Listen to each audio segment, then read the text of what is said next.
Access to financing remains one of the biggest barriers for smallholder farmers, especially those growing crops outside the mainstream market. Next into the nest is an entrepreneur looking to change that, backing crops that hold value but rarely attract support. Hello. Hi, how are you, ma'am? Good, how are you doing? I'm very well. Good. So you can just introduce yourself and then give us your pitch. Oh, I'm Ntini. I'm here representing Ntuthuko International. Wonderful. In 1979, my father got a job working in a nickel mine in Zimbabwe. And in 2008, my country underwent hyperinflation. My father lost his job, and just like that, he was plunged into a life of smallholder farming. I witnessed firsthand as my parents struggled to keep food on the table despite cultivating a 2-hectare plot of land. So I founded Ntuthuko International to address the dual problems of food insecurity and climate change. In Africa right now, we are facing a population of about 1.4 billion in 2024. It's going to hit 2.5 billion in 2050. We have an extra 1 billion people who need to figure out how to feed in a space of just 25 years. So how are we solving this? It's Ntuthuko International. We are providing credit to smallholder farmers so they can cultivate under mandatory crop rotation, sorghum, and an intercrop of pomeranate nuts and peanuts. Why these 3 crops? Because climate change affects the most vulnerable people who have the least access to resources to effectively respond to these challenges. They're not credit worthy. They don't have formal income streams for them to be able to access credit. We become the platform that enables them to enter the formal economy. Through our credit facilities, we ensure that they can become productive and they have the resources that they need to ensure that they also grow their income and also have access to reliable nutrition. So this is the work that we are doing. In the previous year, 2024, we made revenue of about $2,000. So what we do is that we are providing them with credit in the form of inputs. So we don't give them any cash. We provide them the seeds, we provide them the agrochemicals, and also provide them the extension service. They do the production. We offtake the crops at the end of the season. We deduct our credit cost, and then we pay them out the residual amount. So by doing this, we are creating for them a formal market for their sorghum. Because it currently stands in Zimbabwe, we predominantly cultivate maize, which is not a really climate smart crop because it's really highly susceptible to the effects of climate change. But sorghum is climate smart. So outside of beverages, we are building an alternative market for that sorghum. And we think that there is an export opportunity in this because currently China is actually taking massive amounts of sorghum from countries like the United States. We're a trading partner to China. We're not shipping any sorghum to them. But we think that if we continue to extend the work that we are doing with smallholder farmers, there's an opportunity for us to ship sorghum from Zimbabwe to China. And outside of that, if you look at our numbers, just last year, Zimbabwe produced about 800,000 tons of stock feed. Because of the El Nino-induced drought, the majority of the maize that went into that stock feed was actually imported, came in from places like Zambia and South Africa. So what this entails, sorghum in itself is an alternative to maize, which we can utilize in the production of stock feed. And if we are to grow our poultry industry through the use of sorghum as a stock feed ingredient, there's an opportunity for us to eventually become a net poultry exporter. So that's part of our future plans to actually transition from just financing sorghum and off-taking it to actually processing it into stock feed as an alternative to imported maize in stock feed production. Essentially, that is the work that we're currently doing at Ntuthuko International, building the Cargill of Africa. Born from a deeply personal journey of hardship and resilience, this venture is built around positioning crops like sorghum as both climate-smart crops and an economic opportunity. It's an idea that appears to be taking root in the nest. But now, the judges want to know whether the vision can truly scale beyond the story. Thank you for that. And I think we really appreciate the amount of passion that you're showing. And also, I think it's really relatable to take an experience that was personal to you, your own family's story, and turn it into something that impacts a wider group of people that have a similar narrative. So I really commend you on that aspect of things. And I think your view is very poignant in the sense that, you know, we're picking a crop that is suitable for the climate changes that are happening here. And I am a firm believer that sorghum is, you know, probably more drought resistant and all these kind of good things. So as a business point of view, are you just trying to change the minds of people on what they need to plant? Or is your primary business idea to be able to supply the sorghum to people to be able to grow? For us, maize is a staple crop. So if we are to push people to consume more sorghum, there's quite a lot of work that needs to be done for there to be a transition of consuming sorghum. But if you look at value addition pathways such as stock feed production, there's less hindrance there. Because if I process the sorghum into stock feed, my layers or my broilers, they'll consume it as long as the nutritional profile is right. So that makes it more suitable for processing to support value addition for livestock, for instance. Just need a bit more clarity on what the market gap is that you're targeting. So you've probably identified a problem. Define what that problem is that your solution is trying to address, because there are already companies doing exactly what you're doing. I'll give an example of the poultry value chain where we're trying to eventually break into. It's a highly fragmented. You don't have integrated poultry producers such as you'd find in places like South Africa, where you have companies like Astral that control everything from stock feed to raising the chickens to processing. You have less of that here. The majority of our poultry is produced by small-scale producers. Where you have the highest concentration of specialized companies is on the stock feed manufacturing. That's why you have formal companies. But they're not playing across the value chain. They are actually selling off that stock feed to small-scale producers. We have the least control over the cost of those inputs. So we are coming in as an actor saying we want to not become an integrated player. But in terms of becoming an integrated player, we are providing an alternative crop. We don't have to import because we don't have the foreign currency to be importing.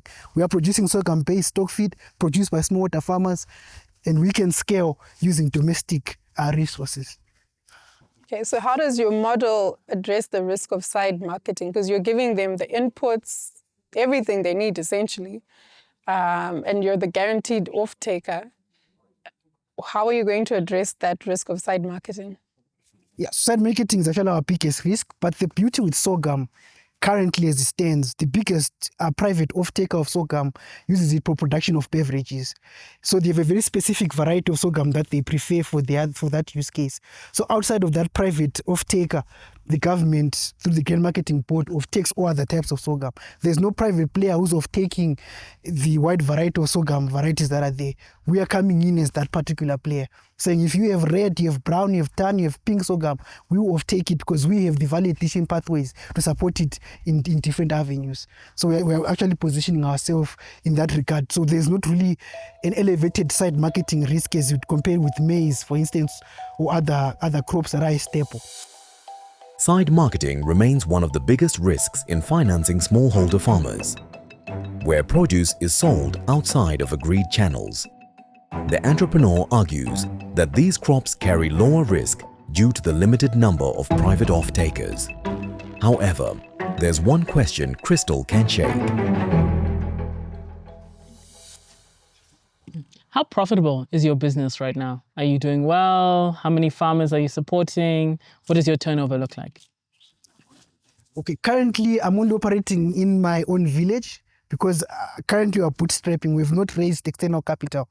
All of the money that we're using is money that I've personally invested into the business. So we only have about 10 farmers that we have signed up as outgrowers to test out our model. And like I mentioned previously, for this season that we did, which is 2024 into 2025 agricultural season, we managed to produce crop which was worth about 2,000. And it has proved the viability of the model because all of the farmers that we worked with were able to produce a crop. Even when others had a write-off with maize, sorghum was able to deliver a yield. So we're now looking to scale, to say we can raise more capital, we can sign in more farmers, and we can actually spread our risk by not producing in one ecological region. We're currently in Midlands, but we can spread to the other agroecological regions in the country. Quick question, what are your personal qualifications? Okay, I've worked in one of the country's biggest fintech companies. Worked in operations as well as in risk management. Currently, I'm an enterprise risk analyst. So my experience essentially is in risk management. And I'm coming in to address risk essentially in the agricultural space.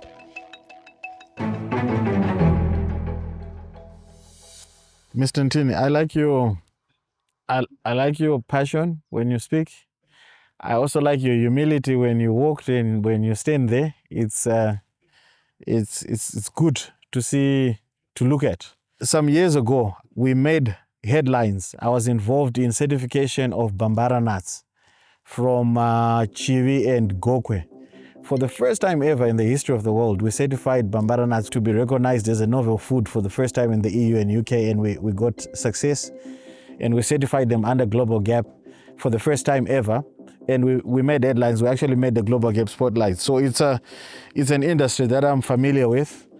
However, it's not as easy as it sounds. Small-scale farmers are very difficult to work with, especially the ones that are dealing with these crops that look like traditional easy crops. They farm them anyhow, the way they want. And at that time, it was very difficult for us to get them to farm one kind of Bambara nuts. I'm sure you understand there's white nuts, there are black nuts. We were trying to get all of them to grow black nuts or white nuts so we can present one big volume to the market. So those are some of the other things that you need to look at. But other than that, I think it's noble that you've taken. The choice of crops is interesting because in Zimbabwe we look at it and we think this is what the poor cultivate or eat. But actually Bambara nuts have been classified as a superfood in Europe. I don't know if you knew. It's a noble idea. However, there are other people doing it the exact same thing that you're telling us about. But just, you are very likable. Sounds like a yes. Is that a yes, Clarence? No. I can only give you a maybe because there are other people that are doing it. I'd like to encourage you to, instead of trying to do it yourself, maybe partner with them. But for me, a maybe is a big thing. Why are you skipping yourself? Let's hear what you... Look at me putting No, you on because the spot. unfortunately for me, it is a no. Similar to what Clarence is saying, I really like your delivery. I think you're really passionate. It's really commendable. And I really want your business to go far. I wish you were a little bit further. You had more farmers so that I could see it would convince me that there's something unique about your business. If I knew that there were so many farmers that you were working with, I would know that, okay, for some reason, farmers are choosing to go to you rather than the government or whomever is doing a similar scheme. But right now, I just don't have that confidence that you are actually that different from the rest of the companies on the market. So unfortunately for me, it's a no. And yeah, it's heartbreaking for me, but I wish you all the best. Thank you.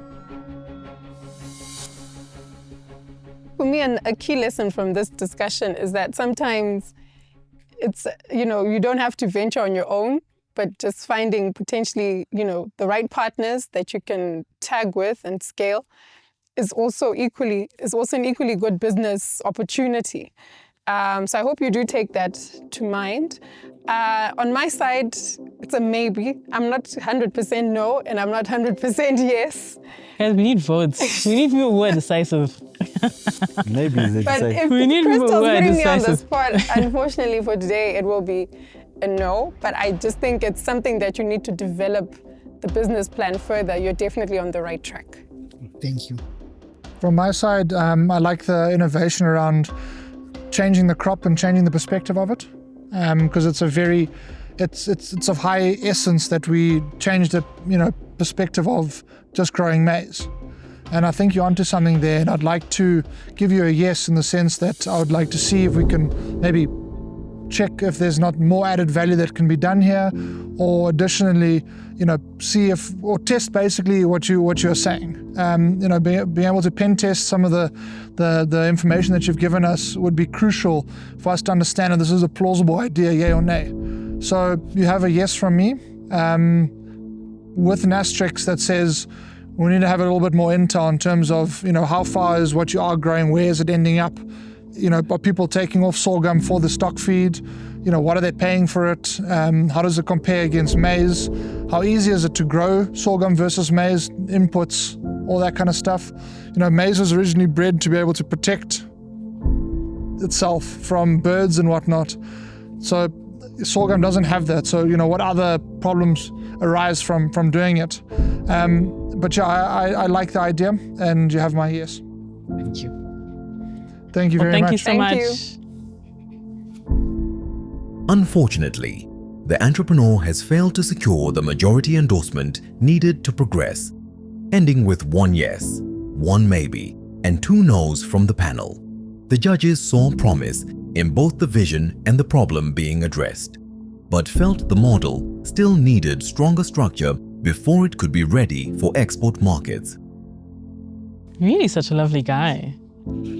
I mean, this is the first person actually also saying we need to change what we're growing. Yeah. And if we are growing for stock feed, you know, that's pretty cool because it's not ending up as human consumption. Yeah. It's for the animals, and majority of agriculture goes to it. So why don't we choose something that's more climate resistant instead of trying to, you know, force our way through to be able to grow maize for, you know, stock feed or.